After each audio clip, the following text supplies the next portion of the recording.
Hello everyone, और start करते हैं हम लोग डोमेन और रेंज पे एक बहुत इंपॉर्टेंट क्वेश्चन। आपको फंक्शन दिया है f(x) = x अपॉन में 1 + x², और इस फंक्शन का आपको डोमेन और रेंज फाइंड करना है। ठीक है जी। तो ये देखो, फ्रैक्शन में फंक्शन है, f(x) अपॉन में gx की फॉर्म में फंक्शन है। तो ऐसा फंक्शन डिफाइन कब होता है? f(x) = x अपॉन में 1 + x² इज डिफाइन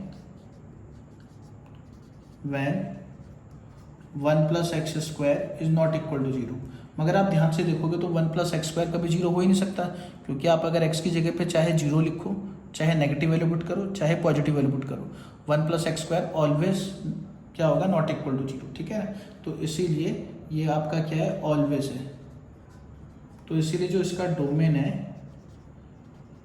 वो तो हो जाएगा रियल नंबर। डोमेन इसका क्या हो गया? रियल नंबर हो गया। ठीक है, अब हम इसमें बात करते हैं रेंज की। अब हमें रेंज फाइंड करना है, तो रेंज फाइंड करने के लिए हम लेट करते हैं f(x) को y, मतलब x अपॉन में 1 + x² को इज इक्वल टू y। अब x की वैल्यू निकालेंगे हम इन टर्म्स ऑफ y, तो आएगा x is equal to y plus का x² y। ये आ जाएगा आपका y² माइनस का x और प्लस का y इक्वल टू 0। अब इसके फैक्टर वगैरह तो हो नहीं रहे, तो हम लोग क्वाड्रेटिक फॉर्मूला यूज़ करेंगे जो 10th क्लास में भी पढ़ा था हमने। x is equal to -b plus minus root में b² - 4ac अपॉन में 2a। तो यहाँ पे x इज इक्वल टू आएगा माइनस का b मतलब -1 प्लस माइनस रूट में b² -1 का स्क्वायर -4 a की जगह पे y और यहाँ c की जगह पे y अपॉन में 2a की जगह पे y।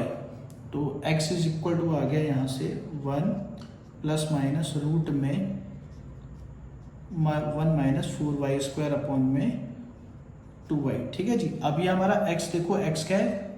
डोमेन, मतलब वो रियल है। ये रियल कब होगा? जब एक तो y नॉट इक्वल टू 0 होगा। ठीक है, हम यहाँ लिख सकते हैं कि x is real when y is not equal to 0।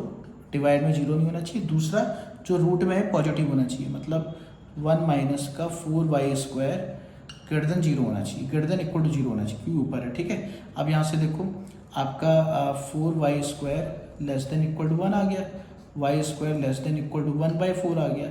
अब यहाँ से y की वैल्यू लाई करेगी -1/2 से 1/2। आप इसे याद कर सकते हैं इस पैटर्न को, कि अगर x² less than equal to a है तो x आपका लाई करेगा -√a से √a।